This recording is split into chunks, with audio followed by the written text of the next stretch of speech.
Montel Jordan kicking off the morning. Media mogul Russell Simmons co-founded Def Jam Records in 1984. It's the label behind artists like LL Cool J, the Beastie Boys, and Jay-Z. Throughout his career, Simmons has also served as a philanthropist for the arts. Now he's the executive producer of the new documentary, Romeo is Bleeding.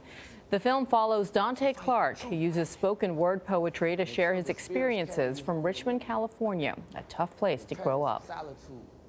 Handcuffed in the struggle, I gotta make it out, so my best plan is to hustle. I gotta hustle, grinding knuckles in the jaws of suckers, no pity, trying to stack my plate up high. Who else gonna feed me, huh? For far too long, they've been confusing my insane starvation for greedy, but I'm not greedy, no. I'm not greedy, I'm just empty. And Russell Simmons joins us at the table. Powerful just watching that. Yeah. And welcome back to the show. What attracted you most to Donté's story? I'm sure you're presented with so many stories. You know, the story mirrors so many others with people who take the arts and survive because of them. And he comes from a very difficult place.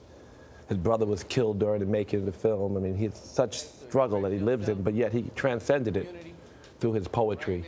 And this movie, he became a teacher and now an activist. You know, where he could have been a drug dealer, his aspiration was to be the biggest drug dealer in Richmond, California. And so many kids have been murdered. He created the Romeo and Juliet scenario over, which, I mean, it's been told many times, right? Yeah, but it's a timeless tale, and it's called Romeo's Bleeding. And he really, and the filmmaker, Jason Zeldes, made an amazing picture. Spoken word is making a comeback. Yes, yeah. Reflected how? You know, the rappers, you know, when the music goes away, they get to dig even deeper.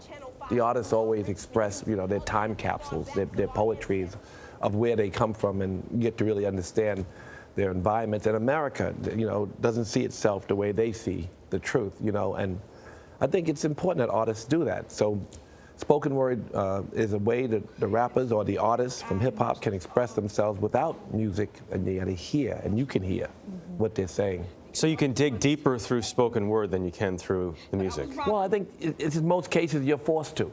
You know, it's silence. You're operating from stillness, and isn't that what all of us, the stillness seconds are the only seconds where we see what's in front of us.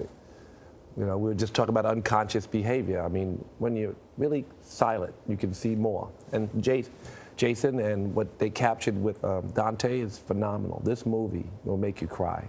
Talk about the role that education encapsulates in the lives of Donté and those around him, the positive side of it that nurtures people for the better as opposed to being the best drug dealer in town. Well, when you look inside, you want to be more, you know? You get all of what's in scripture or taught to you over and over again, that stuff is inside you. And it rings a bell when you look inside. So that's the idea. The journey inward is life's journey, isn't it? Like, if you don't know the self, they say you know everything. So that's something that spoken word and art helps people to achieve, a quicker look inside. Because you all get to know it, but you get to know it quicker. On another matter, what's happening to Kanye West? I haven't spoken to him in a bit. Has anything else happened? No, I was just wondering, because you know all the people that have been in rap, and they were ups and downs. He's very talented, ups and downs. Artists go through it. You know, artists always, you know, are sensitive people. Are you negotiating and hoping that Chance will come in and? Oh, the poetry thing, yeah. I kind of leaked that. I mean, there's a discussion. I expect it to happen. There's a lot of great artists. Spinning? No, there's great artists. You know, there's a lot of great artists now who are spoken word artists who could host it.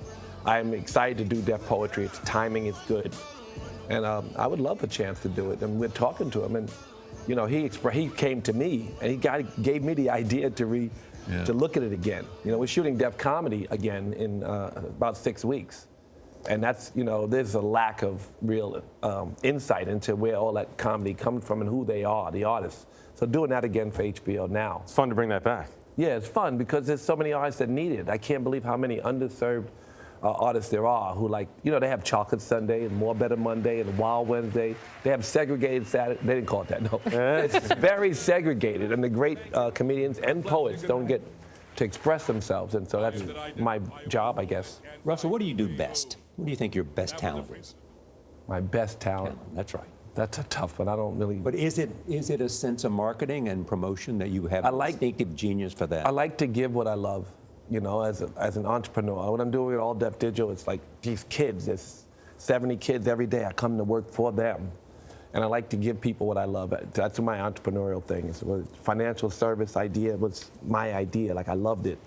And I feel that way about a lot of things. Thank you for coming. Russell Simmons, thank you very much. Thank you. Romeo's Bleeding hits theaters in New York Wednesday and will expand to other cities July 28th.